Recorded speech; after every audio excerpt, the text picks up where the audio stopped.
building, like one of the projects you mentioned, was building a model that can take an image on a smartphone and classify whether a plant or the leaves of a plant, every part of the plant represents some disease. And, you know, we did this, we did it in the lab, we collected the data, did it in the lab, and then you go out to the field. And even the most, the simplest things, like, you know, the time at which you took the photos, so excuse the result. You go out midday and then you can't see the screen because, you know, the reflection of the sun.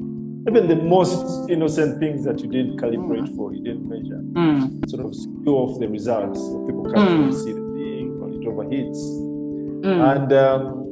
And so this difference, I think the thing I'm trying to highlight is the difference between what you do when you're training and how you, when you've deployed the model, and how you continuously measure what your model is doing in practice. I think this is very critical, and I think it also goes towards how people maintain models. You know, you don't really get people talking about, okay, now we're going to deploy the model, and okay, these are the steps to how we're going to maintain it. This is how we're going to monitor the thing over time. This is what we're going to calibrate and feedback into the model. But these tend to be extremely important things when you actually deploy the model.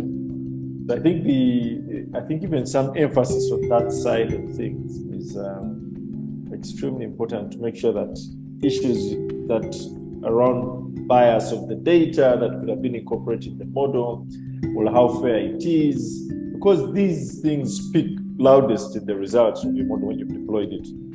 And so even measuring them at that point and having some feedback loop that sort of comes back, I think is critical.